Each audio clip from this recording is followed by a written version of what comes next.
Hola a todos, comenzamos los cursos de verano, los monográficos que llevamos haciendo muchos años en el Aula Municipal de Artes Plásticas, esta vez en este formato, de manera que vamos a tener al menos cuatro intervenciones, es decir, una intervención que va a ser teórica, ahora voy a explicar en qué consiste, y después tenemos como mínimo tres propuestas de trabajo. Esas propuestas serán pequeñas propuestas intermedias para que podáis trabajar, de forma que voy a intentar que el lunes y el martes recibáis toda esta documentación.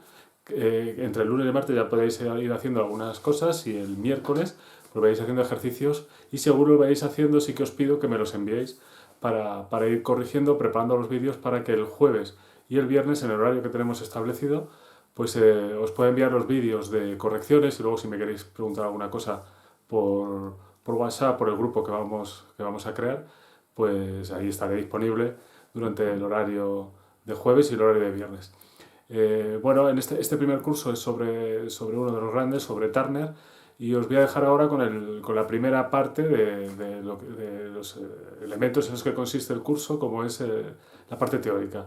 He editado la conferencia sobre Turner que di en el año 2018, le he puesto todas las imágenes para que tengáis toda la información sobre el gran maestro de la pintura romanticista inglesa del siglo XIX, uno de los más grandes de la historia y uno de los acuarelistas más importantes de la historia, sobre el que vamos a trabajar después en los ejercicios prácticos. Así que os dejo con el vídeo.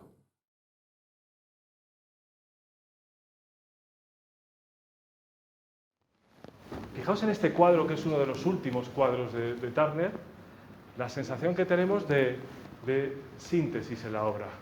Este tren que aparece por aquí, más o menos difuminado, encima de ese puente, con ese cielo, donde no se llega a ver el horizonte, lo estáis viendo por ahí.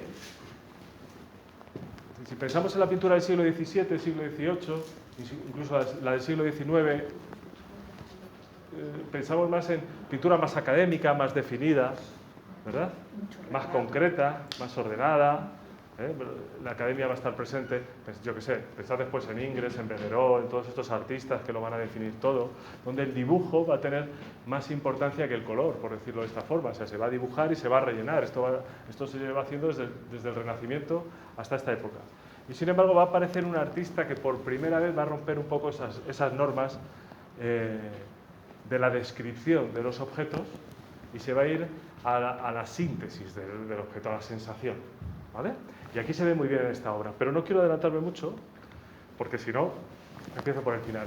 Este es un autorretrato de Turner, es el único que voy a poner hoy, porque hay pocos autorretratos, desafiando al personal. Es muy frecuente verlos con el gesto girado, para que sea más dinámico. Aquí Turner se nos va a presentar casi como si fuese el autorretrato de Alberto Durero, que nos mira frontal, donde no da pie a casi interpretaciones, esa mirada que es casi felina, ¿veis los ojos que están un poco rasgados hacia adentro? Turner no era excesivamente guapo, y aquí es un chico atractivo, ¿veis? Los labios, ese resultón.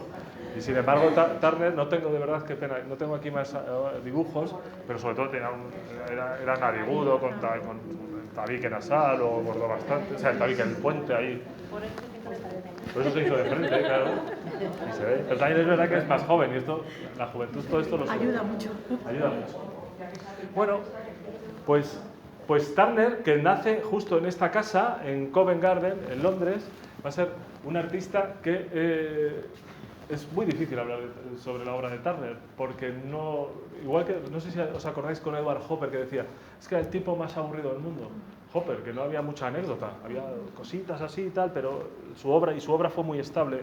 Pues el problema que tiene, lo que pasa es que Hopper, hasta que no cumple 40 años, no empieza a vivir de la pintura, propiamente dicho. Bueno, pues nada que ver con Turner. Turner es un niño prodigio, es un superdotado. No hay antecedentes artísticos en la familia. Su padre era peluquero, barbero, tenía aquí en Londres su tiendecita, donde los primeros dibujos que va a exponer Turner los va a poner su padre en el escaparate. Cuando tiene 12 años los coge, los pega en el escaparate para que la gente los vea, y ya vende alguno, fijaos, la facilidad que tenía para el dibujo. Es curioso porque era fabricante de pelucas también el padre. En la peluquería, pensad que estamos en Inglaterra, en las pelucas que se llevaban. Bueno, pues en esta zona, en Covent Garden, vivía Turner desde pequeñito. Y lo que sí nos vamos a enfrentar es a un tipo que va a ser un fuera de serie, dicho así, desde ya, o sea, casi no le da tiempo a aprender a leer y escribir y ya es muy buen artista. De hecho, apenas va al colegio, hace una cosa muy curiosa, da un salto casi desde él siempre dice que el que le enseña a leer y a escribir es su padre. Apenas va al colegio, está un tiempo en la zona de Oxford, porque vive su tío allí, se va a vivir allí un tiempo. Y entonces ahí sí empieza a ir a la escuela, pero da el salto a las bellas artes. O sea, con 14 años ya está en la Royal Academy of Arts, en la Real Academia de Bellas Artes de Londres, con 14 años. Con 24 años ya es académico. O sea, no es que termine la carrera, no, es que ya es académico con 24 años. O sea, fijaos la velocidad de crucero que tiene este chico. Con 23 años ya tiene la posibilidad económica por las ventas de poder hacer los viajes que él quiera, ir a donde quiera, a dibujar fundamentalmente, va a ser un viajante continuo para coger apuntes para sus cuadros continuamente, eso ya con 23 años. Vas a tener la posibilidad, esto saldrá en alguna de las fichas por aquí y lo repetiré, tener la posibilidad de rechazar encargos porque desde muy joven ya tiene un nombre. O sea, fijaos hasta qué punto Turner va derecho al estrellato. ¿Qué problema va a tener Turner? Bueno, Turner va a tener un problema fundamental que es su carácter, su forma de ser. Un bicho raro. No sé si habéis visto la película Mr. Turner, sí, la habéis visto, ¿verdad? Y cuenta los últimos 30 años de su vida, más o menos, ¿no? Poco menos. Va a ser, sí, bueno, cascarrabia, va a ser una especie de animalote, sin modales, algunos, una persona que disfruta generando ámbitos de tensión, es decir, en la conversación cercana, pues le gusta mucho dar las opiniones sin acabarlo y dejar que su interlocutor se quede diciendo, este señor, no sé si lo he entendido, si le tengo que entender, este tipo de cosas. Va a ser... va a tener ese aspecto de animalote y esa forma de toser y tal, que en todas las biografías se habla de eso, que es capaz de interrumpir a cualquiera solo sin hablar. Tenía muy poca facilidad de palabra, y eso que fue profesor, tela. O sea que era un personaje. ¿Y por qué esta forma de ser? Pues quizá posiblemente haya varios acontecimientos en su vida. Ahora lo leo, pero primero lo cuento. Haya varios acontecimientos en su vida que vayan a influir en este sentido. Fundamentalmente, tanto su padre como su madre, cuando descubren enseguida que tiene mucho talento, les parece bien, no ponen ninguna cortapisa, pero tampoco tienen relación con el ámbito artístico. Entonces el padre hace lo que puede y lo va a hacer toda su vida, además, porque va a ser su marchante, su asistente, uno de sus pocos amigos, además. Y su madre también. Lo que pasa es que tiene una hermana pequeña que muere, muy jovencita. Y su madre enloquece. Entonces lo que decide el padre de Turner es ingresar a su mujer, a la madre de Turner, en un psiquiátrico. Estamos hablando de finales del 18, principios del 19. O sea, esta escena de ausencia de la madre, además viéndola desequilibrada, etcétera, va a afectar en el carácter de Turner. Turner se va a convertir en una persona un poco difícil en el trato, poco empática con los demás, metida hacia adentro, solo va a tener una buena comunicación con su padre realmente. De hecho, si recordáis algunos, os lo habéis leído o lo habéis visto en la peli, que ayer hablábamos de lo de la película, cuando muere el padre de Turner, que es uno de los momentos más graves en la vida de Turner, por la relación tan directa que tienen, una de las cosas que le pasa cuando está en el lecho de muerte, después de estar 2 o 3 días medio agonizante, es que empieza a delirar, empieza a hablar de su mujer. Y habían pasado muchísimos años. Bueno, se muere en el psiquiátrico, teniendo Turner 29 años. O sea, y estamos hablando que esto pasó con Turner con 50, o así, cuando muere el padre. Y empieza a delirar, entonces le pregunta a Turner, ¿de qué estás diciendo? ¿Qué estás diciendo? Teníamos que haber cuidado más de tu madre. En el fondo, tiene ese pesar de esa responsabilidad de no haber podido cuidarla y haberse olvidado de ese problema en un manicomio. Todo este tipo de cosas a Turner le van a afectar en su forma de ser, en su carácter. Va a tener esa coraza tan gruesa que no se va a relacionar con nadie. Tiene 2 hijas desaparecidas en el mapa y que no guarda ninguna relación con la madre de las hijas. De hecho, cuando siempre va a su casa, aquí en Covent Garden, a pedir dinero para tal, la manutención, él no habla con su mujer nunca. Gruñe, tal, y se va, y es el padre que se dedica a arreglarle las cuentas de todo este tipo de cosas. O sea, como veis, estamos viendo que es un tipo complicado, un tipo complejo. ¿Lo veis, verdad? Bueno, pues ese era Turner en su forma de ser. Por aquí, veis, familia de clase humilde, tuvo una escasa formación académica, pero enseguida demostró un gran talento para el dibujo que fue apoyado por sus progenitores. En el inicio de una actividad artística que abarca 60 años y que produce miles de obras, él cuando muere deja como legado 19.000 dibujos a la ciudad de Londres, que están en la Tate Gallery de Londres, 19.000 dibujos. Más de, creo que son 289 cuadernos de dibujo, esto que llaman los sketchbooks, estos dibujos que se hacen en los cuadernos rápidos, pues hay casi 300 cuadernos de dibujo, 19 dibujos.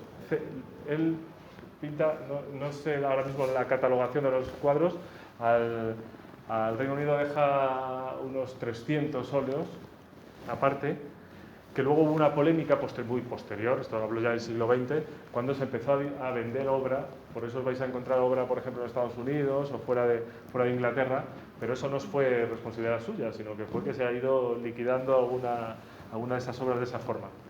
Ahora sí, si tenéis la oportunidad de revisar, si vais a Londres, fantástico, si vais a la Tate Gallery, no a la Tate Modern, que también tenéis que ir, pero a la Tate Gallery, echad un vistazo a todo el depósito que hay sobre obra de Turner porque es maravilloso. Y si no, en la página web, ponéis Tate Gallery y miráis que está todo en inglés, pero está muy bien organizado, da gusto, tenéis toda la bibliografía y toda la obra editada en los dibujos, es espectacular. Bueno, a los 10 años padece una enfermedad que le obliga a pasar una temporada con su tío en el campo cerca de Oxford. Desde entonces sentirá una fuerte inclinación por la naturaleza, volviendo constantemente a esa región como antesala de los posteriores viajes que comenzará a realizar en su juventud. Bueno, esto de la enfermedad es relativo. Algunos manuales dicen de enfermedad, pero realmente en el momento en el que tiene que llevar a su madre al psiquiátrico, pues él se desequilibra de tal forma y el padre también está en un estado de ánimo que no tiene fuerza para estar con su hijo, que lo que está durante un tiempo viviendo con su tío en Oxford. Y allí va a tener la posibilidad precisamente esta, de dibujar mucho en el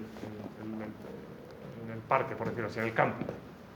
Y aquí va a empezar la obra artística de Turner, porque además es tan bueno dibujando, va a empezar a hacer cuadernos de dibujos tan eficaces, que va a pasar por allí un señor que se llama Thomas Malton y sus ayudantes, que es un dibujante, pintor, pero un dibujante topográfico, arquitecto, y lo que va a hacer es que cuando ve la facilidad que tiene para el dibujo este chico, se lo llevan a su estudio para que siga aprendiendo las normas del dibujo, sobre todo el dibujo técnico, la perspectiva, el punto de fuga, todo este tipo de cosas, para hacer dibujos e ilustraciones para el estudio de arquitectura. Pues uno de sus primeros trabajos, desde muy jovencito, van a ser edificios, fundamentalmente. Y va a conocer los fundamentos del dibujo hasta tal punto que luego ya en su formación académica va a ser catedrático de perspectiva. Es importante esto, porque fijaos que va a ser un señor que conoce muy bien la técnica, y luego lo que va a hacer es, no voy a decir destruirla, sino simplificarla al máximo para meterse en el terreno de las sensaciones. Bueno, todo esto es un pequeño ejemplo de las portadas de sus libros de viajes. Los cuadernos de viajes. Ahí está, 282. Fijaos cómo dibujaba la criatura a la acuarela con 13 años. Con 13 añitos, pues ya se sentaba allí en el parque y hacía esto. Claro, yo, cuando Malton aparece y ve esos dibujos, dice, bueno, esto me lo llevo de becario. ¿Lo veis, verdad? Dibujos a la acuarela, muy precisos, o este árbol con una línea de árboles al fondo. Fijaos, esto pertenece al primer cuaderno suyo, con 14 años. Línea de dibujo y línea de descripción, es decir, va a utilizar el dibujo para aprender a ver. Él quiere saber cómo es el árbol y no va a dejar un detalle, va a hacer todas las ramas, todas las hojitas, va a estar todo definido, a estar obsesionado con eso, está aprendiendo continuamente porque tiene un instrumento que no sabemos muy bien por dónde aparece, pero que le permite llegar a estas definiciones. Claro, fijaos, el dibujo de arriba de la izquierda es de Thomas Malton, del dibujante que os digo yo, topográfico y arquitecto, que fijaos que bien dibujado la acuarela. Y fundamentalmente el objeto de su obra van a ser pues, elementos arquitectónicos para el estudio de arquitectura. Lo que tenéis a la derecha es un estudio, además hay una frase en la parte inferior que es muy curiosa. Turner fue absolutamente académico, en el sentido curricular, es decir, va a la Escuela de Bellas Artes, al mismo tiempo, un poquito antes, está en el estudio de arquitectura de Malton aprendiendo, entra en la Royal Academy de Artes de Londres, hace, por decirlo así, su proyecto de fin de carrera, que no se llamaba de esta forma, se convierte en académico, llega a ser vicepresidente de la academia, no llega a ser condecorado por la reina Victoria porque la reina Victoria rechaza darle una condecoración a un tipo tan extraño, hemos dicho de esta forma, porque como no había por dónde cogerle, hasta ahí ya no llega. Y a lo que voy es que va a tener toda esta formación absoluta y, sin embargo, describe a Thomas Malton como como dice ahí, my real master, mi verdadero profesor. El que realmente aprende es de este señor bajo su punto de vista, aunque luego tuvo muchos profesores y algunos muy importantes. Bueno, pues como veis, fijaos, estas cositas hacía, esto es en acuarela, o estos estudios de arquitectura, muy jovencito, aprendiendo el oficio, bueno, aprendiendo. Como veis, esto es acuarela, sí. Tened en cuenta que aquí, claro, aquí, esto es corintio, ¿verdad? Esta columna. Aquí, todos estos estudios e ilustraciones, hace falta tipos muy eficaces, porque no existe la fotografía. Entonces, el registro que se está haciendo en este momento tiene que ser por gente que domina la perspectiva, domina el encajado, domina el sistema diédrico, todas estas cosas. O sea, Brunelleschi del siglo XV se lo tienen empollado de arriba abajo. Y Turner tenía muchísima facilidad para esto.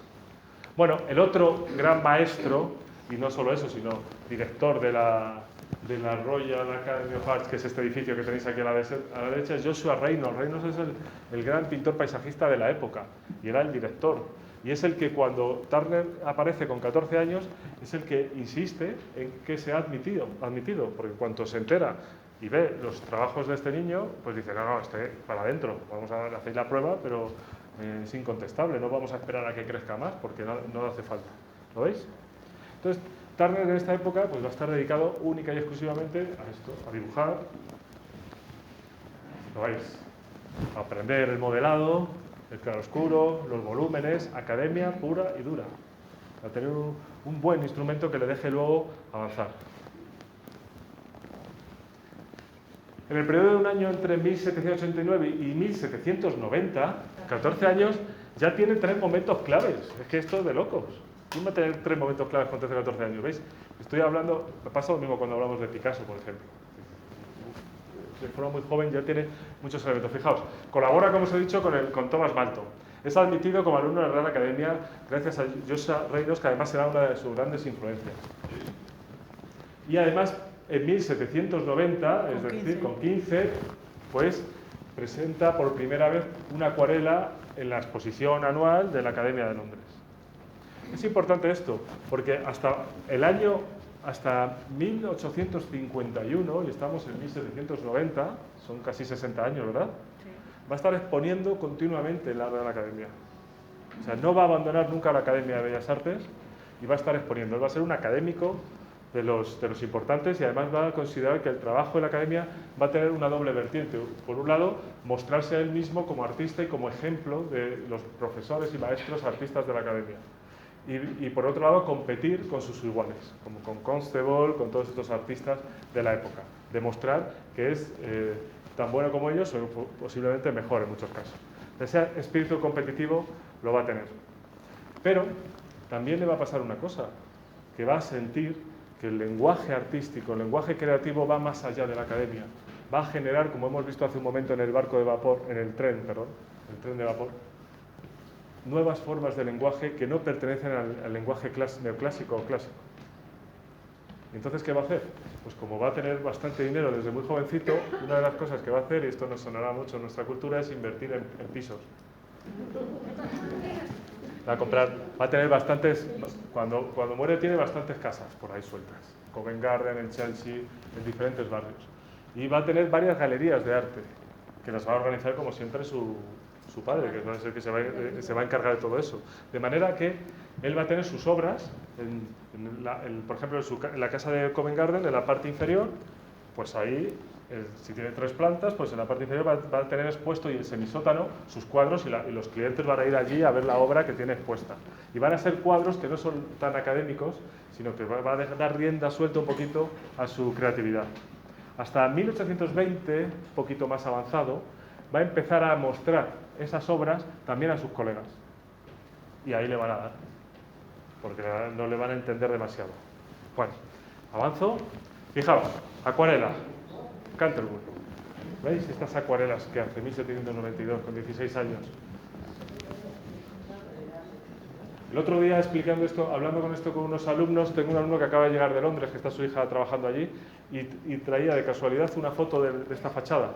Y decía, pues sí, yo estaba allí y es mucho más espectacular el cuadro, que la realidad, y me enseñó la foto. Y esto nos da una clave de lo que era Turner, que todavía no lo he dicho. Turner va a ser un exponente fundamental de la pintura romántica. La pintura romántica tiene como elemento fundamental este concepto de lo sublime, la sublimación, es decir, la exageración de los elementos del cuadro para que el espectador se sienta pequeño ante lo que está viendo. Esto Turner, cuando hace esta acuarela, todavía no lo tiene claro, porque además en la pintura romántica, y este concepto de lo sublime, se va a enganchar sobre todo en la fuerza de la naturaleza con respecto a todas las cosas. Va a mostrar al ser humano como alguien nimio al lado de la naturaleza. ¿Lo veis? Aquí todavía no hay naturaleza, sino el edificio es absolutamente imperial. Casi más que el modelo, lo cual es fantástico para un arquitecto. Porque claro, si tú al cliente dices, te voy a hacer esta casa, le enseñas una casa ahí pequeñita, con los árboles más grandes que la casa y tal, pues el cliente dice, pues vaya castaña. Pero si haces un dibujo potente, ahora ya no se hacen dibujos, ya ahora con el ordenador. Pero la presentación casi siempre son planos picados para que se vea todo el espacio, bueno, todo este tipo de cosas, con perspectivas muy acusadas. Pues esto es darle lo que va a hacer. Incluso veis las nubes del edificio, como ahí ya empieza a haber una competición entre la naturaleza y el edificio, a pesar de lo potente que es el edificio. Bueno, una de las características de esta época de Turner, y que le vas a perseguir o seguir toda la vida, son los libros, los cuadernos de acuarela. Fijaos qué maravilla de acuarelas. Son una pasada. Acuarelas de libros de viaje, o sea, son acuarelas que se hacen in situ. Que llega el artista, se sienta aquí y empieza a dibujar y se lo lleva a casa. En la mayoría de los casos no pertenecen a su obra, no lo considera obra acabada, sino que son bocetos para luego trabajar al óleo o para describir en formatos mayores. Y son fantásticos. Este chico que tenemos aquí es Thomas Girting, que era otro gran acuarelista de la época, que fue compañero, amigo de Turner de estudios y que compartieron muchos momentos de acuarela. Bueno, pues en esta época de juventud van a compartir muchas piedras debajo de los árboles para dibujar y para estar experimentando y viendo estas maravillas de acuarelas. Insisto, porque aquí se ve un poquito más claro, si tenéis la oportunidad de echarle un vistazo en la web de la Tate, la verdad es que son fantásticas. Y aquí tenemos un ejemplo de dos maneras diferentes de trabajo en acuarela. ¿Lo veis? Vemos cómo en este lado, y esto ya me meto un poco en la técnica, tenemos dos formas de trabajar la acuarela. Esta es una acuarela de 1792, cuando tenía 17 años, y esta es una acuarela de 1840. El viaje que hizo a Venecia, el último viaje que hizo a Venecia, lo explotó al máximo. Hay muchísima obra que hizo allí in situ. Las dos son acuarelas. Veis aquí, se ve un poquito borroso, pero no sé si veis que la parte central, esto es una cascada. ¿Lo veis por ahí? Esto es una cascada, que hay unas rocas, y veis que esto está en crudo, por decirlo así, se ve el dibujo a lapicero. Sí. Esto es lo que llamamos el trabajo de húmedo, lo estoy diciendo bien, de húmedo sobre seco. El papel está seco, el artista hace el dibujo a lapicero y luego va, por decirlo así, coloreando. Se ve muy bien además la diferencia entre la zona más acabada y la zona que está un poquito con menos contraste, que lleva menos aguadas. ¿Lo veis? El Turner empezó dibujando de esa forma, de una manera muy descriptiva. Sin embargo, en 1840, que han pasado casi 50 años, aquí Turner lo que sí va a hacer es trabajar fundamentalmente el húmedo sobre húmedo. Es decir, va a mojar el papel y va a añadir el color. Entonces, pensad, para los que no lo hayan hecho nunca, para los que lo han hecho, algunos lo sufren y otros lo disfrutan, pero para los que no lo hayan hecho nunca, si el papel está húmedo y tu pincel está húmedo y echas una gota, se extiende, ¿verdad? Entonces, que es muy difícil de controlar esto, hay que tener mucha práctica. Bueno, pues Turner la tenía. No solo eso, sino que va a conseguir que sus dibujos sean muy atmosféricos. Porque claro, una vez supera esa fase de húmedo sobre húmedo, donde los colores, imaginaos un atardecer, pues estos colores amarillentos que hay por aquí, estos azules, estos colores rojizos, dejas que se vayan entremezclando ellos solo en el charco que ha formado el agua, y cuando se ha secado empiezas a dar pequeños toques de dibujo, está todo resuelto. Y el cuadro es mucho más atmosférico porque se están alimentando los segundos colores de los que puse al principio. ¿Se entiende más o menos esto? Bueno, pues en esto Turner va a ser brutal, maravilloso. Fijaos qué acuarelas hacía en esta primera época. Esta es otra acuarela. ¿Veis aquí? ¿Veis la diferencia de contraste? Dando esa sensación de profundidad. Y fijaos el tema. El tema es la naturaleza propiamente dicha.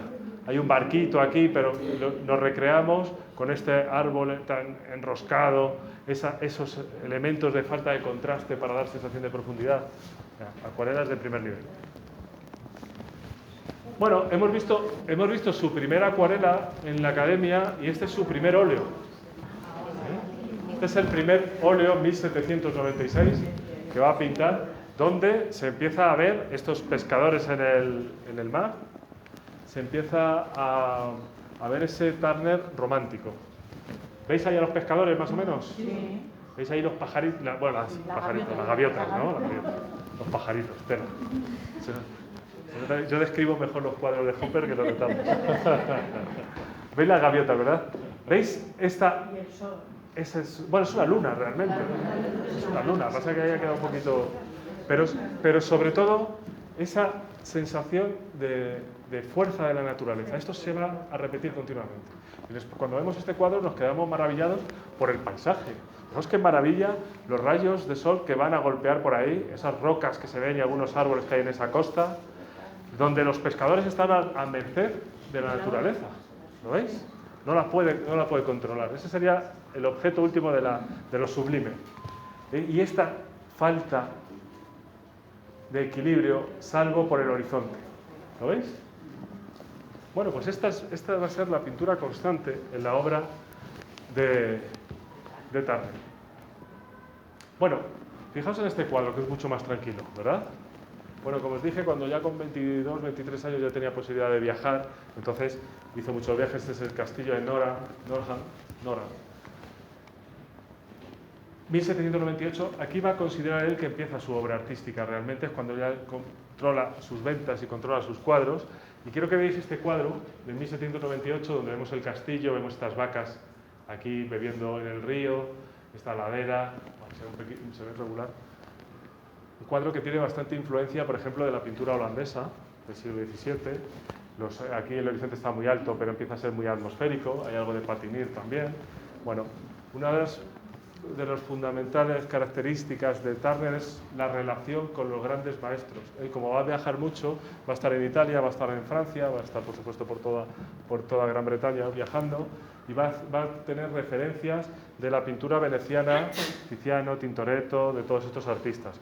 Va a tener referencia de la pintura holandesa del siglo XVII, Rembrandt a la cabeza, pero también Van Ruysdael y todos estos artistas. Va a haber referencia de Claudio de Lorena muchísimo, sobre todo en el paisaje. Entonces todo eso lo va a asumir en su pintura. Y al principio van a aparecer estas estampas que recuerdan mucho al arte paisajístico inglés académico de siempre. ¿La estela de humo, lo que había, como un tren, eso? Por aquí, no, es más una bruma, ¿eh? Es más una bruma. Es que yo el cuadro lo he visto en natural. Es que se ve muy mal. O, fijaos, 1798, pues 20 años después, el mismo sitio, pero trabajado ya de una forma más libre. ¿Veis cómo se deshace un poquito los contornos de las figuras? Y fijaos cómo se azulan los horizontes. Y de nuevo están las vacas aquí, que supongo que no sean las mismas de hace 20 años, pero siguen yendo al mismo sitio. Y fijaos el violeta, mirad la diferencia. Los verdes y de repente los violetas. Es decir, ya empieza a hablar más de la atmósfera que del objeto. Ya no es tan importante, que sí lo es todavía, la descripción del castillo como la iluminación del castillo, que es violeta y naranja. ¿Lo veis? O sea, cada vez su pincelada va a ir más hacia el terreno de la sensación, de la experiencia. ¿Quién hacía esto después? Los impresionistas. O sea, uno de los referentes para Monet y sus amigos era este hombre, sobre todo a partir de esta época. Fijaos, en 1845, 40 años después del primer cuadro, es el mismo castillo. Las vacas, lo que queda de las vacas. Y lo que queda del castillo. ¿Veis? De pronto su pintura, vale, que sí, que hay gente que me dice, bueno, es que a lo mejor estaba ya que no veía, es verdad que tuvo problemas de cataratas y cosas de esto. Pero sí que es verdad que aquí hay mucha influencia en una cosa fundamental en este artista, que es pasa del análisis absoluto, empieza en el dibujo, en la perspectiva, y se va a la síntesis absoluta, en la experiencia. El otro día comentábamos la diferencia entre el recuerdo de la visión de una mano o de la bofetada. Pues pasa de describirte la mano a describirte el dolor en la cara cuando te da una bofetada. ¿Lo veis? De eso está hablando Turner. Y además, si os fijáis, amarillo, azul y colores cálidos y rojos, los magenta. Los tres colores principales del arco cromático. La teoría del color. A ver, un chico que se llama Goethe, el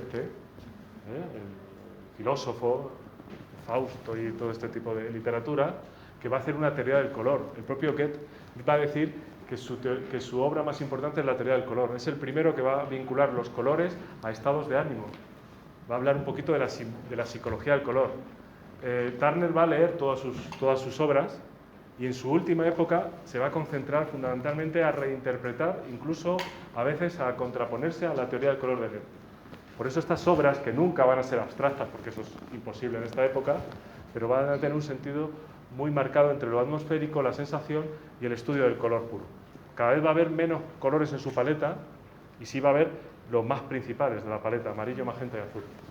Bueno, pues habéis visto cómo es esa transición de Turner tan espectacular. Bueno, esto es otra acuarela. Fijaos que estas acuarelas están buscando, estos frotados de la pintura, esta simplificación de las formas. Esto es 1799, o sea, no es muy lejana en el tiempo, es justo en la época en la que él ya, por decirlo así, se va a graduar en Bellas Artes. Y estas acuarelas van a dar lugar a este otro cuadro. Bueno, este es uno de los dos cuadros que van a darle el título de académico a Turner. ¿Lo veis?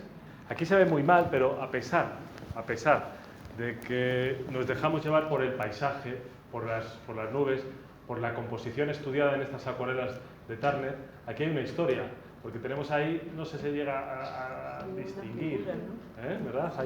Hay dos figuras y hay una del medio, no sé si sabéis, de rojo, que la llevan ahí, que es el príncipe, creo que era el príncipe de Gales, el hermano del príncipe de Gales, estamos hablando en la Edad Media, pues le meten en este castillo apresado y se tira 20 años allí, y hasta que no consiguen liberarle, no consiguen la independencia de Gales. Bueno, pues esa historia que cuenta aquí Turner se queda absolutamente aniquilada por la majestuosidad del paisaje. ¿Lo ves?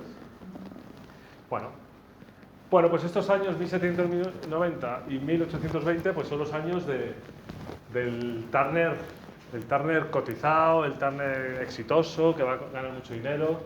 Veis ahí, por ejemplo, que tuvo encargos tanto editoriales, ilustraciones sobre descripciones de viajes para revistas, para autores como Walter Scott o Lord Byron.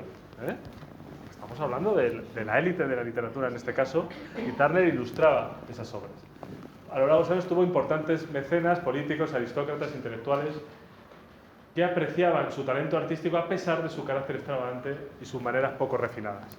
No olvidéis que Turner casi no pasa por la escuela, casi del campo, del campo de Oxford, que tampoco es que fuese una vida excesivamente campestre, pero bueno, en esta época sí, se pasa a la Escuela de Bellas Artes y es bastante desagradable en todos los aspectos.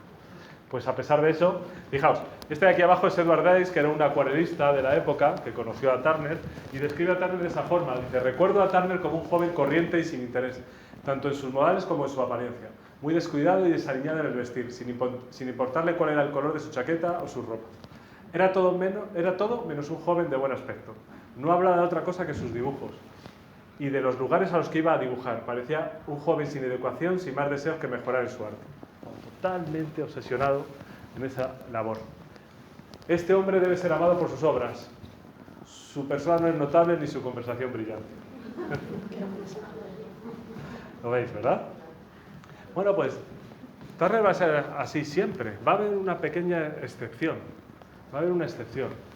A lo largo de su biografía va a conocer a una mujer que se llama Sophia Booth, como bota, B-O-T,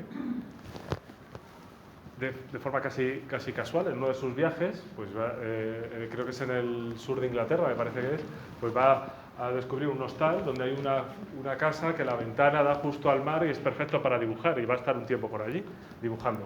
Entonces sube y la casera es esta chica, ella y su marido, esta mujer, y bueno, pues él durante un tiempo va a ir allí. Desde el primer momento, no se sabe muy bien por qué, Turner, cuando le piden por lo menos su nombre, porque él paga por adelantado y tal, y no cuenta mucho más de su vida y milagros, miente.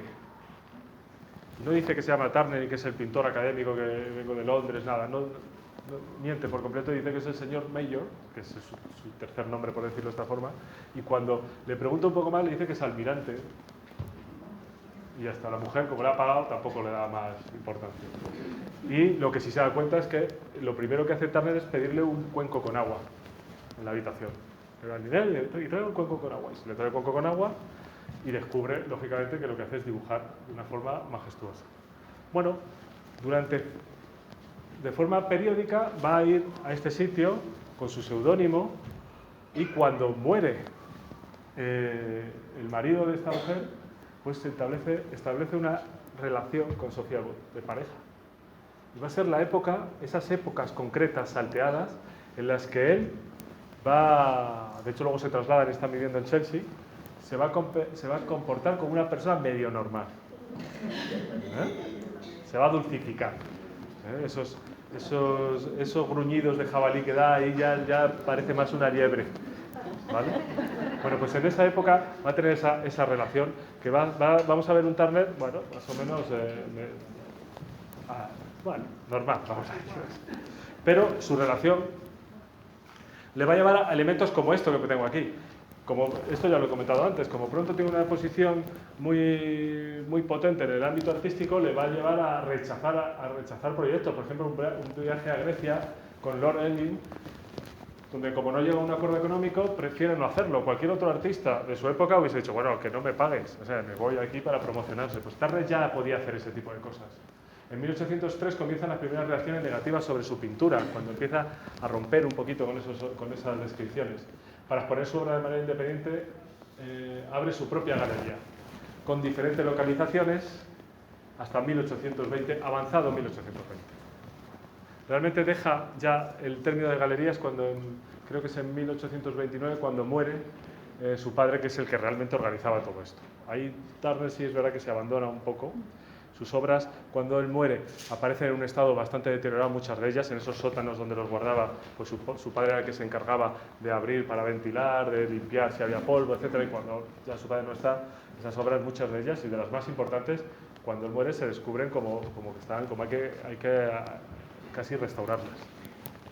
Bueno, como os decía, Turner y la academia, fijaos que acuarela. Otro de los elementos fundamentales de Turner es que no era tonto. Ya os he dicho que ganó mucho dinero, o sea que tonto no era. Pero sobre todo tenía muy claro que la academia era una forma de darle a él un estatus y luego poder tirar por otros lados. Entonces la academia para él va a ser muy importante, desde su punto de vista formativo y desde el punto de vista docente. Es decir, él va a sistematizar su saber. Él va a escribir, no sé si está puesto por aquí, el Liber Studiolum, perdón por el acento latín, pero este libro para estudiantes va a estar durante casi 20 años elaborando dibujos didácticos para que los alumnos suyos y posteriores tengan un manual de trabajo, sobre todo en dibujo de perspectiva y en dibujo de paisaje. Es decir, que va a tener una labor académica de sistematización, lo mismo que hizo Kandinsky. Es decir, él va a estar metido en la academia desde el punto de vista como artista, pero también desde el punto de vista como formador. Ahora, ¿cómo daría las clases este tipo? Y, como veis, en 1902 fue nombrado miembro de pleno derecho y parte de la presidencia. 170 dibujos para acompañar sus lecciones. No está mal. ¿Veis? Esta es la portada del libro de Turner, que existe, claro, lógicamente, está en la Tate y además creo que está toda escaneada y se puede consultar por internet. Pero el libro está en la Tate Gallery. Bueno, por supuesto, como era un pintor académico, ¿qué va a hacer? ¿Qué hacen los pintores académicos?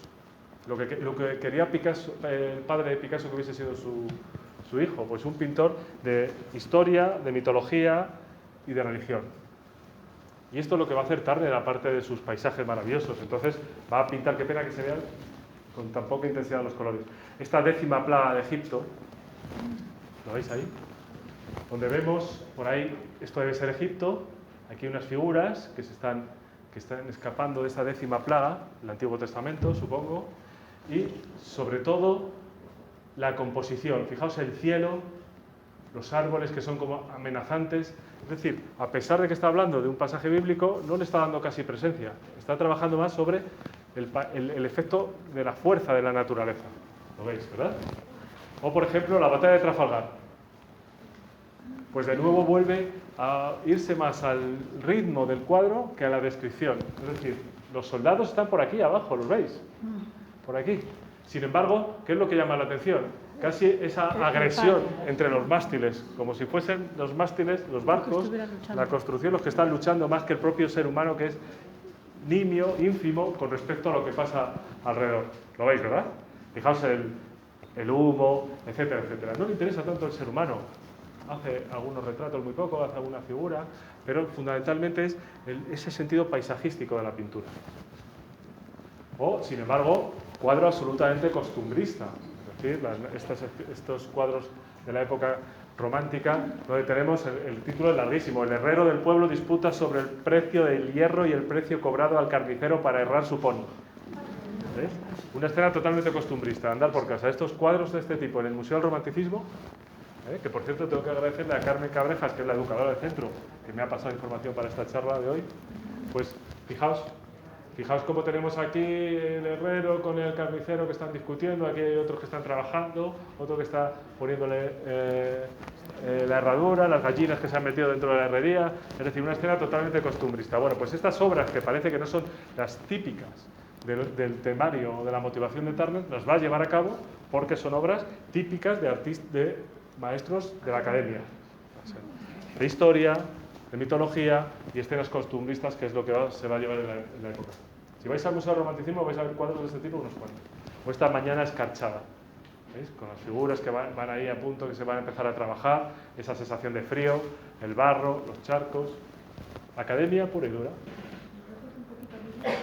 Sí, bueno, no llega a ser Millet. Recuerda, es decir, la influencia de Turner en Millet es muy potente.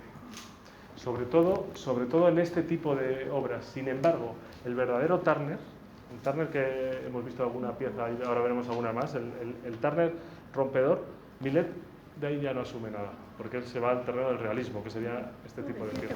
Este cuadro, sí. Bueno, por supuesto la mitología. Tenemos este Apolo y la Pitón. No sé si se llega a ver la Pitón, pero veis ahí la cola enroscada por aquí, que sigue por aquí ya se pierde la cabeza. Y tenemos a Apolo con el arco. Está Pitón, que aparece por un diluvio que hay en la ciudad y no se ve muy bien, del agua, aparece una serpiente gigante y es Apolo que con su arco acaba con ella. Bueno, volvemos a Apolo, lo pequeñito que es, veis, de nuevo vuelve a pasar lo mismo. Tenemos esta especie de serpiente enroscada, pero lo más impactante del cuadro, casi más que la figura del propio Apolo, es la naturaleza. Es estos árboles que se caen sobre Apolo, estas montañas, ese cielo con esas nubes. ¿Lo veis? O sea, cualquier cosa va a ser una excusa para magnificar el efecto del paisaje. Bueno, este cuadro es curioso. Dido construye Cartago. ¿Veis? La ciudad de Cartago, aquí trabajando sobre un artista que es Claudio de Lorena, o de Lorraine, según miréis los manuales.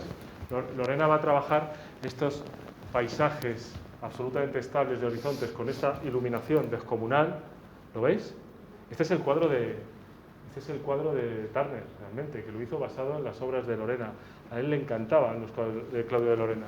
Incluso, creo recordar que puso en su primer testamento que quería ser envuelto en este lienzo. Cuando me muera, que me envuelvan en este lienzo. Y luego cambió el testamento, me parece. Pero en el primer testamento sí lo puso, porque estaba encantado de cómo había trabajado al estilo de Lorena. Hay una anécdota, no tengo aquí el cuadro, que es de Regulus, que es este romano que es castigado y le cortan los párpados, de forma que cada vez que mira el resplandor es brutal. Bueno, pues sobre esa idea, para que os hagáis una idea, eran las iluminaciones de estos cuadros. Fijaos, este es el cuadro, mira, si lo tengo aquí, de Lorraine o Lorena. Este es el cuadro que le maravillaba tanto a Turner que pidió, cuando legó el anterior cuadro a la National Gallery, que por favor lo expusieran junto a este.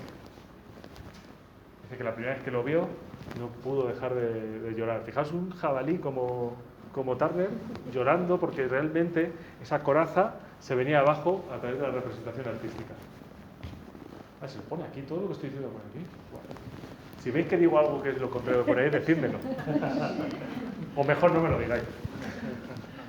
Bueno, y por supuesto, los viajes, la academia. Claro, si viaja a Roma, viaja a Florencia, viaja a Roma, a París, pues va a ir al Louvre, y en el Louvre pues vamos a tener cuadernos de dibujo, por supuesto, donde va a coger esta Venus Marte de Guercino, es una de las hojas cogidas al azar, con el apunte del cuadro y un montón de anotaciones.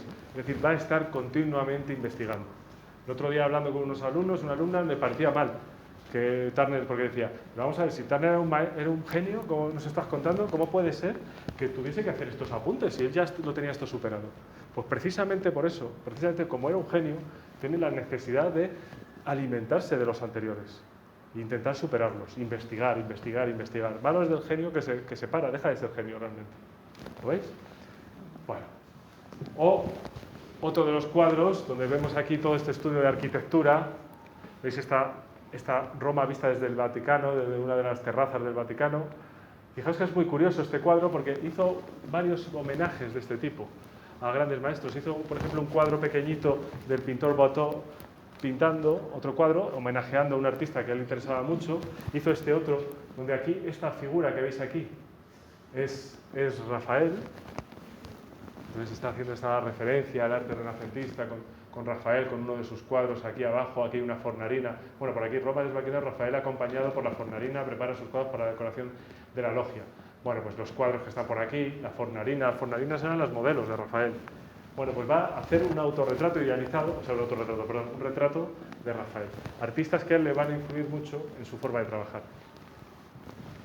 Bueno, fijaos, 1820-1850, la modernidad radical. Aquí hay elementos muy importantes para entender al Turner, aunque decía yo que ya no pertenece a la academia.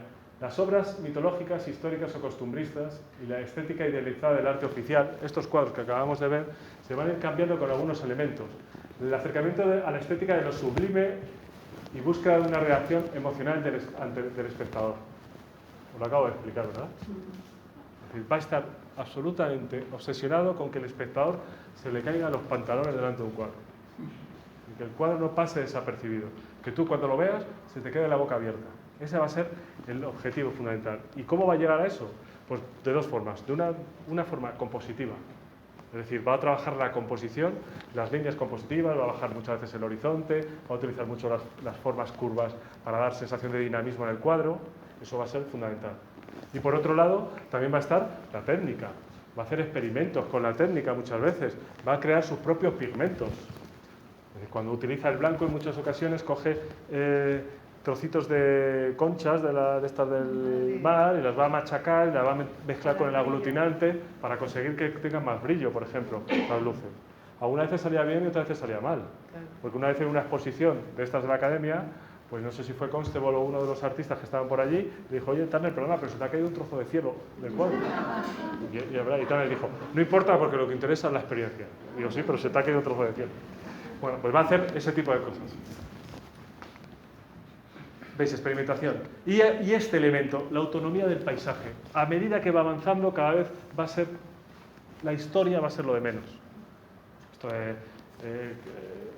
generando la ciudad de Cartago o Apolo matando a la Piton, va a ser lo de menos. Lo interesante va a ser esa experiencia en el paisaje, estar involucrado en ello. Bueno, pues fijaos. Edmund Burke, que era uno de los filósofos de la época, va a tener esta frase: ninguna pasión despoja con tanta eficacia a la mente de todo su poder de actuar y razonar como el miedo. Y la sensación de miedo va a ser fundamental para lo sublime, porque cuando estamos aterrados nos sentimos indefensos. Entonces todo lo que nos domina nos parece magnífico, ya puede ser, o extraordinario, en el sentido positivo o negativo. Esto va a ser el origen de la pintura romántica.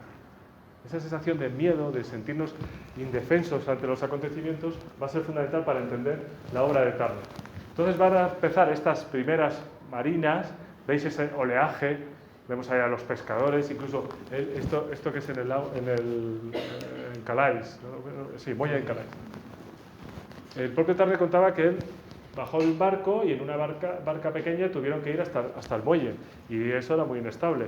Esa sensación era la que luego, cuando él va al óleo, intenta representar con el movimiento. ¿Lo veis? Cada vez son cuadros que se acercan más a la experiencia. ¿Veis este naufragio? Qué pena la luz. ¿Veis este naufragio aquí, verdad? Fijaos, el blanco. Si veis las olas, desde el punto de vista técnico, cómo Turner empasta la pintura y cuando está seca luego frota el blanco por encima para que los elementos de pintura que más sobresalen se manchen de blanco y el resto no, y dar esa sensación de espuma, y va dando toda esa sensación de movimiento. Y por supuesto, la inestabilidad. ¿Veis? Fijaos, esta inclinación, incluso el horizonte ha dejado de ser una línea. ¿Veis que cada vez va desapareciendo más? ¿Lo veis? Tenemos el naufragio y, por supuesto, fijaos de nuevo, esta caída de una avalancha en los grisones. Esto es acuarela. Fijaos, ¿veis este pedrusco? Aquí, es decir, está en la luz que ha caído, que está golpeando. Turner lo podía haber pintado en cualquier momento, pero lo pinta justo en el momento previo. ¿Veis aquí que hay una casita de madera? Justo en el momento previo que va a ser aplastada. ¿Y por qué la planta ahí no lo ha hecho después? Porque precisamente lo que quiere, con estos raspados que hay aquí, con esta piedra volando, esta otra que ha debido bajar rodando, este árbol que ha sido arrancado, lo que quiere es crear ese miedo. Que digamos, ahí va, que no podemos hacer nada, por salvar si hay alguien ahí dentro, ¿lo veis? Esto que decíamos de Burke, del filósofo que decía de la representación del miedo puede llegar a lo sublime, pues esto es lo que está buscando Turner en estas obras. Bueno, y este texto está muy bien para comprender a Turner, os lo leo si queréis. Dice, está Turner hablando con ¿quién era? Con este señor aquí, House, bla, bla, bla. Dice, mira, y entonces había una tempestad. Entonces, y se puso a coger unos apuntes. Dice, mira esta tempestad del trueno, no es grandiosa, no es maravillosa, no es sublime. Mientras hablaba estaba tomando notas de sus formas y colores en el reverso de una carta. Le propuse utilizar un blog de dibujo, pero me dijo que así estaba bien. Estaba absorto, en trance. Ahí estaba la tormenta moviéndose, precipitándose y descargando sus relámpagos sobre las colinas de Yorkshire. Al momento la tormenta pasó y él terminó. Ya está, Hawke, me dijo. En 2 años volverás a ver, estos bocetos se habrán transformado en Aníbal cruzando los Alpes. Es decir, toda su obra de acuarela, todo su apunte, toda esa representación, que no es social, sino que es natural, de la naturaleza, va a servir para luego hacer cuadros de este tipo. ¿Lo veis? Claro, Aníbal y su ejército cruzando los Alpes. ¿Y dónde está Aníbal? Fijaos esta tormenta de nieve con esta curva aquí que está absolutamente amenazadora, estas figuras aquí con los brazos levantados, casi pidiendo clemencia a la naturaleza. ¿Eh? Estos cuadros son exageradamente actuales, lo hablábamos el otro día, porque ahora en estos momentos que estamos diciendo que el planeta Tierra nos lo vamos a cargar, que vamos a acabar con él, realmente el ser humano, y aquí Turner lo demuestra bastante bien, nos dice que el ser humano no va a acabar con el planeta Tierra, lo que va a acabar es con el ser humano. Pero la naturaleza, según Turner, es tan poderosa que nosotros somos tan pequeñitos que Aníbal está ahí subido en un elefante que tiene la trompa levantada. Fijaos, ese es el tema del cuadro y lo enano que es con respecto a todo ello. ¿Veis ahí? Ese es el elefante con la trompa y ahí arriba estaría. Ahí está ¿Lo veis ahí? Bueno, en el cuadro original se ve un poquito mejor. ¿Lo veis, verdad? Entonces, bueno, los cuadernos de viaje. Bueno, como os he dicho, los cuadernos de viaje son fundamentales porque va a utilizar Turner, y esto lo cuentan algunos conocidos suyos, que como tiene esa poca fluidez verbal, por decirlo así, pues va a dibujar muchas veces como si hablara. Va a ser más sencillo de comprender qué es lo que le interesa viendo sus dibujos que si te lo cuenta él. Bueno, reproduce detalladamente los paisajes que veis, sobre todo sus experiencias entre ellos. A menudo representa múltiples puntos de vista de una misma escena, como hemos visto con el castillo de Dodan, pues muchas veces va a representar diferentes puntos de vista, como luego hizo Cézanne con la montaña de Santa Victoria, por ejemplo. Trata de apresar esas experiencias con el máximo interés, ya que los apuntes tomados en esos cuadernos les servirán como repertorio para obras posteriores, lo acabáis de ver ahora con Aníbal. De repente se encuentra con una tormenta y dice, esto me sirve. Bueno, en ocasiones vuelve a esos dibujos con décadas de diferencia para tomar algunos motivos para sus pinturas. En esos cuadernos se empezará a experimentar con los métodos pictóricos, técnicas, materiales y ahondar en la teoría del color. Fijaos qué acuarela tan espectacular. El Paseo de San Gotardo, que es un espectáculo de acuarela. Que sí, que cuando repito mucho las acuarelas, porque es tan complicado hacer esto en acuarela, ahí están las bolillas por ahí, este caminito que hay por aquí, ese efecto de bruma, la descripción del acantilado, del corte, del desfiladero, eso es. Bueno, veis aquí la cantidad de viajes destacados que hizo. Todos estos viajes eran para dibujar.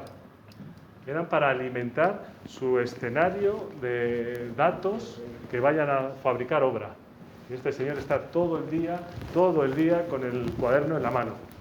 La anécdota famosa, cuando muere su padre y él se queda descolocado. En tu cuaderno. Lo que hace es que al día siguiente o a los 2 días se va a un prostíbulo. Que de vez en cuando los artistas llegan a los prostíbulos, sobre todo a dibujar. Y lo que hace Turner es, pues cuando entra con la prostituta en una de las habitaciones, pues la prostituta se levanta la falda y dice, no, túmbese. Y se tumba vestida, y le separa un poco las piernas, pero sin quitarle la falda, le coge un brazo, se lo pone aquí y así, y él se sienta y saca un cuaderno y se pone a dibujar. Y la chica se queda allí, dibujando. Y mientras está dibujando rompe a llorar. Es su vía de escape. Es el instrumento que tiene para contar su vida y para desahogarse. Bueno, y fijaos, en estos cuadernos de viaje, va a tener estampas, se ven demasiado claruchas, tienen más intensidad de color, pues como este castillo del huevo ovalado que tenéis aquí en Nápoles, donde es muy importante esto de por la mañana temprano, con Capri en la lejanía. Ahí está la ciudad de Capri y se ven, los que estéis ahí cerca de la pantalla lo veis mejor, y se ven muy bien los roces del naranja y el violeta en las sombras para dar esa sensación de bruma, de esa luz que acaba de aparecer al amanecer. O sea, realmente el castillo es lo de menos, lo que está viendo es esa esencia de la sensación, esa forma de pintar lo esencial. Fijaos hasta qué punto esos bocetos resumen muy bien la atmósfera, pero ya esto lo sabemos, pues la campiña romana del Monte de Llenaro, pero no lo sabemos muy bien si es un edificio, si es una mancha. Son simplificaciones que le van a servir en su obra. O, por ejemplo, esta anécdota.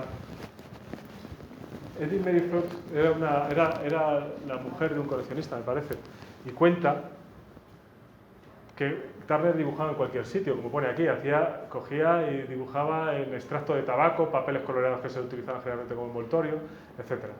Y aquí dice así: empezó por derramar pintura húmeda sobre el papel hasta dejarlo saturado, y luego con gran frenesí se puso a rasgarlo, a arañarlo, a rasparlo, y todo ello era un caos, pero paulatinamente surgió el maravilloso barco con todos sus exquisitos detalles. Claro, claro. La técnica es tan depurada, ¿ves el barquito ahí? Sí, sí. Entonces lo primero que hace es mojarlo todo, echar una mancha azul, una mancha amarilla, según se va secando, arañar un poquito el dibujo, y al final, para la sorpresa de esta mujer, aparece un barco. Y tiene una facilidad para poder captar, de forma que la técnica es fundamental, pero lo importante es expresar lo que va a ocurrir. Y hace acuarelas de este tipo. Venecia mirando hacia el este de San Pietro il Castello. ¿Veis ahí Venecia que se va perdiendo en la bruma? Claro, aquí vemos diferentes matices, rosas, naranjas, azules. Ese es el húmedo sobre húmedo. Mira qué bonito.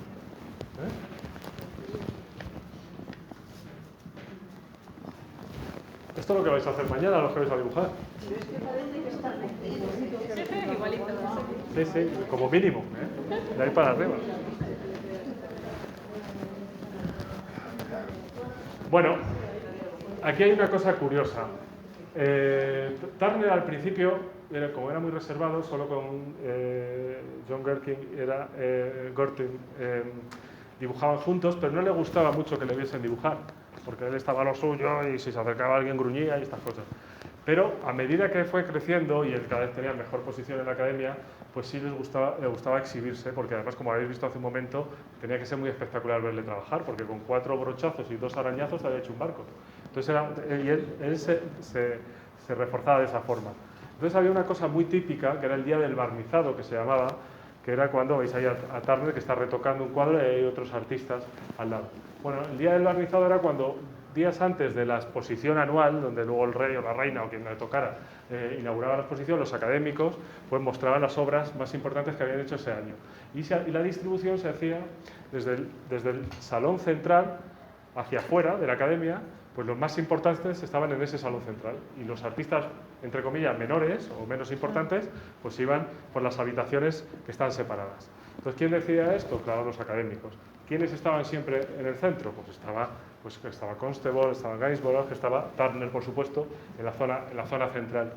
Y entonces esos días previos, pues estaba permitido que los maestros pues a retocar, por eso se llamaba día del barnizado, por si tenían que barnizar. Entonces a Turner le gustaba de vez en cuando hacer sus exhibiciones. Entonces se cuenta aquí esta anécdota de los días previos al barnizado, como uno de los artistas que Turner tenía más pique con él, que era Constable, que era un gran paisajista, uno de los más grandes de esa época en Inglaterra, pues tenía el cuadro junto al suyo.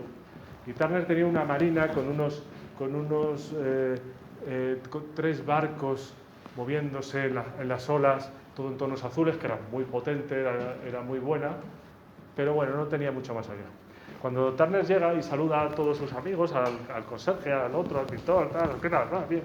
Y se acerca al cuadro, ve que Constable está al lado pintando una batalla con un montón, con un ejército todos con casacas o uniformes rojos.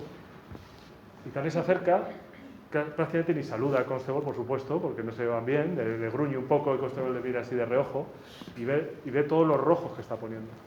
Entonces pasa lo que pone aquí. Lo veis ahí, ¿verdad? Se fue Turner a por su maletín de óleos, cogió un pegote de pintura roja y en su cuadro azul hizo así, ¡pah! Y dejó un manchurrón rojo en el centro. Entonces todos los que estaban por ahí se quedaron asustados. Dicen, pues, ¿qué ha hecho este hombre? Se ha cargado dos días antes de inaugurar la exposición y se ha cargado el cuadro.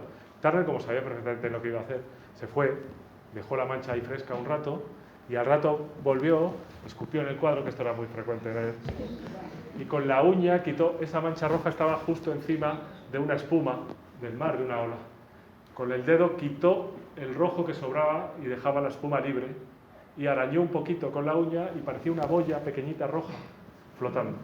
De pronto todo el cuadro, que era azul, tenía un pequeño toque rojo que hacía que todo fuese más compacto. La mirada se te va al rojo y luego ya ves todo el cuadro. Era un recurso compositivo. Constable, que estaba al lado, que llevaba toda la mañana metiendo rojo sin parar, cuando vio que con una sola pincelada había resuelto el cuadro, guardó el maletín y se fue cabrero. ¿Lo veis? Bueno, el cuadro era este. El cuadro era este y ese es el manchurrón. Que lo puso ahí flotando. Si quitamos esa mancha, el cuadro funciona, porque es que es técnicamente muy bueno, pero pierde ritmo. De repente tengo una mancha roja aquí que hace que todos estos azules, violetas y rosas, pues aquí se concentren en esa figura. Se focaliza la mirada. ¿Lo veis? Es decir, en los sistemas compositivos de un cuadro hay una cosa que se llama la lectura del cuadro. Si nosotros somos capaces que el espectador tenga un sentido dinámico, que tenga que leer por diferentes zonas, va a estar más satisfecho a la hora de ver el cuadro que si le llevas a un punto fijo. Sin embargo, aquí si le llevas al rojo, luego enseguida tienes que ver los azules y vuelves al rojo. Entonces, si solo hay azules, se acaba el cuadro. ¿Lo veis? ¿Eso qué era óleo? Era óleo. Sí, porque si no, no seca. Si da acuarela, se lo carga. Claro. Bueno, a partir de 1820, Turner empieza, bueno, como pone ahí, se convierte más incomprendido, con carácter huraño, extravagante, su extravagancia se acentúa, cada vez es más complicada en el trato. Además, lógicamente se queda sin su hombre de confianza en todos los aspectos. Durante un tiempo está en Petworth, veis aquí que se autorretrata de espaldas en una acuarela pintando. Dice, es muy gracioso, se llama El artista y sus admiradores. Y ocurre este episodio que digo yo de Sophia Bull, que prácticamente se instala a vivir con ella durante bastante tiempo. En los últimos años de su vida, cuando ya no pinta apenas, en su casa de Chelsea sí que pide que le suban a la azotea para ver el atardecer y el amanecer, cuando ya no tiene fuerzas para pintar. Él al final acaba muy perjudicado, con unas cataratas muy severas, intoxicado por el plomo de las pinturas, también con tenía también, ¿qué más tenía? Tenía alcoholismo también. Esto claro, me encuentro que hacía mucho frío en Londres. Y diabetes también, bueno, estaba bastante mal de salud. Y va a ser Sonia Wood quien le va a ayudar. Fijaos, estas últimas, bueno, no últimas, acordad, estos trabajos finales no son últimas porque es 1819, pero veis estas simplificaciones atmosféricas. Estoy casi en la pintura abstracta, estoy en el terreno de las sensaciones. Si vais caminando por una neblina, por una bruma, no voy a describir los elementos, voy a tener esas sensaciones. Fijaos, Mark Rothko en 1969 en el expresionismo abstracto va a decir que Turner, como decía el propio Turner, pintó lo esencial.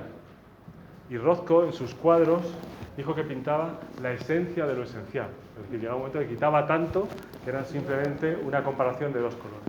¿Lo veis? Entonces, esa falta de descripción te lleva a la experiencia y a la memoria. Yo siempre pongo este ejemplo, pero imaginaos que estáis en la playa o en vuestro pueblo o en la montaña, donde queráis, algún sitio que conozcáis, y os tumbáis en el césped o en la arena y miráis hacia el cielo y veis las estrellas y poco más. Las estrellas es de noche, si es de día veis el cielo azul, pero no tenemos capacidad de enmarcar. Simplemente estamos viendo esa sensación. El tiempo puede pasar, el azul se empieza un poco violeta, se va haciendo rosa, tu cerebro ya empieza a irse y empiezas a decir, no sé si he apagado la luz de la cocina. Y llega un momento que te abstraes por completo, ¿verdad? Bueno, ese es el objeto de esta pintura. No decir, no, es que hay una isla con un castillo. Es más esa sensación, ¿lo veis? Fijaos, la sensación. Acuarela. Barco ardiendo. ¿Veis el barco? ¿Veis que está ardiendo? Sí. Si no se llamase así, ¿hubiésemos llegado a esa conclusión? No creo, ¿verdad?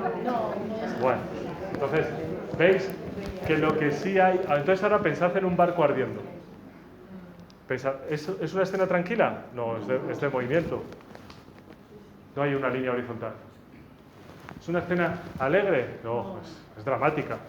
El rojo y el negro. ¿Veis? Como, aunque yo no sepa que es un barco ardiendo, las sensaciones que intento inferir en el espectador son esas. ¿Lo ves? Luego yo veo el título y digo, anda, pues es verdad. Pero lo que está buscando más es la bofetada más que la mano, como decía yo hace un rato. Podría haber dicho el beso y los labios, que es más bonito. Pero... Fijaos, botes en el mar. Tú imagínate que estás a la deriva y a lo lejos de repente se ve algo parecido a un barco y eres un náufrago que estás sin comer, pues vas a ver unas manchas allí medio flotando. Pues estás buscando esa sensación. O por ejemplo, esta acuarela, cuando el Parlamento, la Cámara de los Lores se incendió en Londres, pues hubo muchísima gente que en el Támesis se quedaron en el borde viendo el incendio. Uno de ellos era Turner, y lo que hizo Turner es dibujar muchas acuarelas desde la orilla. Y esas acuarelas, fijaos, el amarillo, el rojo, un poquito de arquitectura por ahí, y luego pasaron a óleos sin modelo. Y además es muy curioso, porque si os fijáis, él, que era un catedrático de perspectiva, aquí se salta algunas normas de la perspectiva lógica. Ahí parece como que sube, que luego que baja, parece que ha puesto 2 puntos de fuga mal puestos.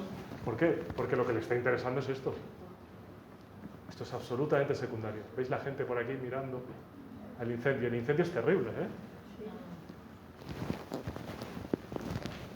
O amanecer con monstruos marinos. Que se ve regular, pero bueno, no distingo el horizonte.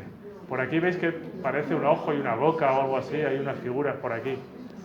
Ya estamos casi en un terreno de la ensoñación, casi del surrealismo.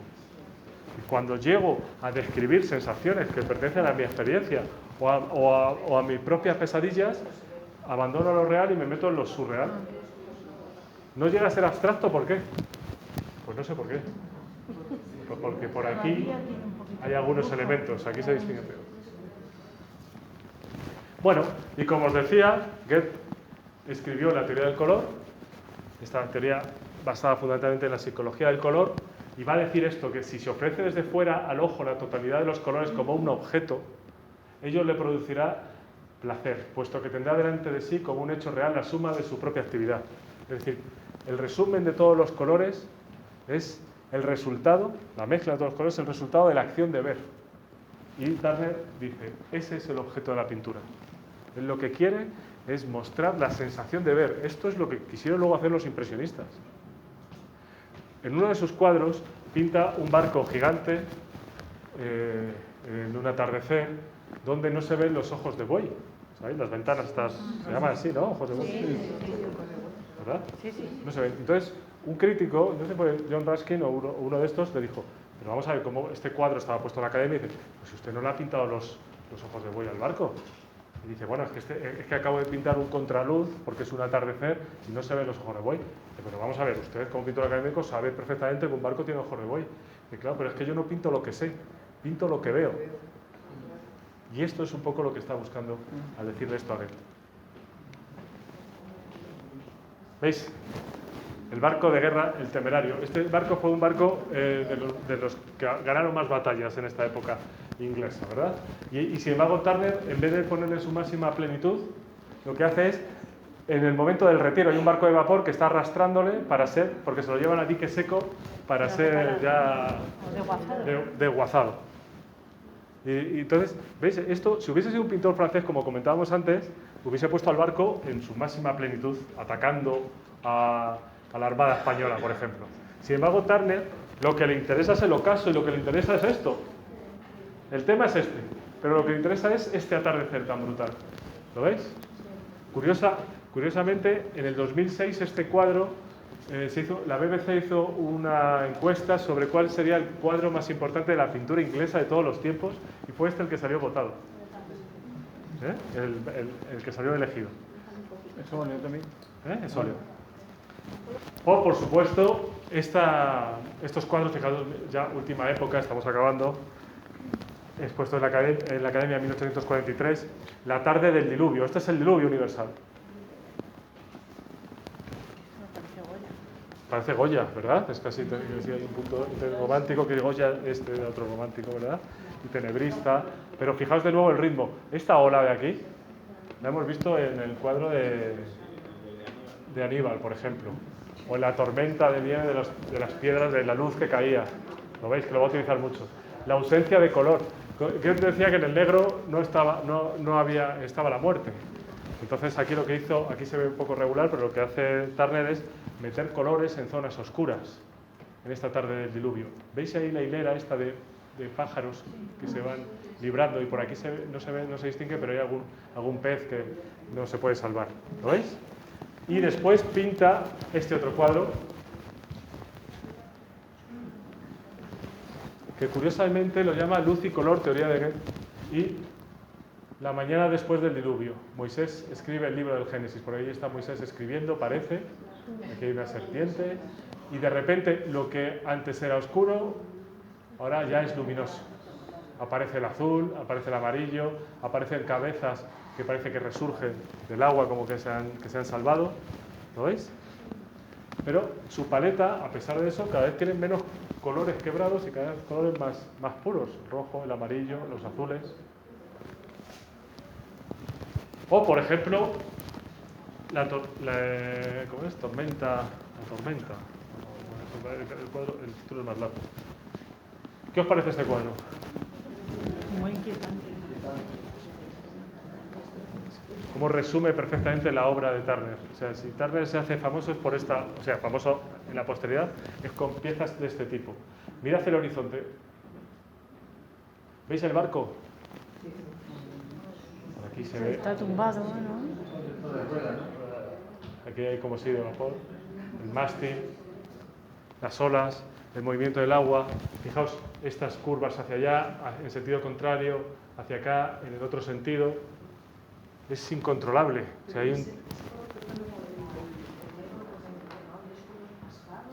Sí, bueno, aquí es que aquí no se ve. Luego, en la imagen que tengo yo es de bastante definición, aunque parezca que no, pero es por culpa de esto y se ve bastante bien. Aquí Turner, una de las cosas que hacía era mucho esto que llamamos pincel seco y frotar la pintura. Es decir, él manchaba todo el cuadro como si fuese una acuarela, como si fuese el húmedo sobre húmedo, metía las manchas al óleo, zonas de luces y zonas de sombra. Sobre eso lo que va a hacer es, con las brochas secas, no brochas de definición, va a tirar de la pintura hacia un lado y hacia el otro, y según la pintura se va arañando, va a dejarla secar y luego va a volver a trabajar encima. Algunos de estos cuadros podían tardar 1 o 2 años en terminarlos. Es decir, no eran cuadros de un solo día o muy rápidos, no existía la pintura acrílica. Es óleo, esto es óleo. No, esto es óleo. Pero es curioso, está bien que digas eso, porque Turner se cuenta, lo contaba él, no se sabe si es totalmente cierto o no, pero sí que la historia de este cuadro va más a las sensaciones. Veis que el barco casi no lo veo, y sí que siento la violencia de la tormenta, ¿verdad? Bueno, se cuenta que Turner aquí, en una tormenta, en un puerto, le pidió a los pescadores, por favor, que estaban en el barco, que le ataran al mástil de la cintura. Y desde ahí, con el cuaderno, como podía, empezaba a dibujar. Según cuenta Turner, estuvo 4 horas. 4 horas. A punto de... Los marineros estaban alucinados. El tío está fatal de la cabeza. Estaban todos allí agarrados y tal, y este tío allí dibujando acuarelas. Y él mismo dice, pude haber muerto, pero merece la pena sobrevivir para poder contar esto. Entonces lo que está buscando es entronca mucho con el romanticismo. Fijaos, en el expresionismo alemán, en la Primera Guerra Mundial, artistas como August Macke, Franz Marc y todos estos, los artistas del grupo El Puente, sí, lo estoy diciendo bien, y el Jinete Azul también, muchos de ellos se alistan voluntarios a la guerra porque quieren experimentar la guerra para poder contarlo en sus cuadros. O sea, es un poco la responsabilidad del artista. Necesita una experiencia para poder llevarlo a cabo. ¿Qué pasó con esto? Que muchos murieron en la guerra y los que volvieron, los pobres volvieron absolutamente deprimidos. Pero aquí Turner lo que quiere es sentir que está dentro de la tormenta para poder representarla. Ante las críticas recibidas. Claro, porque es que este cuadro estaba adelantándose casi 100 años. Está trabajando sobre casi la no figuración y sobre todo sobre el expresionismo. Ya hay algo más que una sublimación, decir, oh, es fantástico el atardecer, o estas piedras que caen aquí, qué miedo me dan. No, es la sensación de vértigo dentro de la obra. Es muy inquietante, claro. Es que no puede ser de otra forma. Bueno, acabamos con lo que empezamos. Lluvia, vapor y velocidad. Fijaos. El mundo de la tecnología, aparece el tren, el ferrocarril, aparece también la fotografía, que hay una anécdota que él convencido por Sofía, va a hacerse un retrato fotográfico y a él no le hace ninguna gracia porque dice, con la fotografía se nos acaba el trabajo a los pintores. Bueno, aparece la tecnología y él va a tratar la tecnología de esta manera, de nuevo, tan sensitiva. No va a definir, no va a describir la rueda del ferrocarril, ¿cómo se llaman? Los émbolos y este tipo de cosas, lo que es la construcción. Algo que dominaba muy bien del principio, sino lo que está haciendo es la sensación de velocidad. La prensa de la época, cuando vieron este cuadro, aconsejaban al público a no estar más de un minuto delante, no sea que el tren se saliese y te llevase por delante. Lo decían en broma, ¿verdad? Es decir, había conseguido describir de esa forma. Turner, como se estaba comentando antes, 1845, tiene 70 años, ya empieza a estar bastante pachucho, es cuando muchas veces sube a la azotea, no al azote, de su casa para contemplar el amanecer, y deja casi 300 óleos y más de 19.000 dibujos a la Tate Gallery. Y, lógicamente, con tanta documentación, los cuadernos de trabajo pues son fuente de investigación, de reconocimiento. No hay nada más que decir, salvo que Turner era uno de los grandes clásicos, pero sobre todo de los grandes contemporáneos, porque el sentido de su pintura lo que tiene es ir derecho al estómago y al corazón del espectador. Muchas gracias y feliz verano.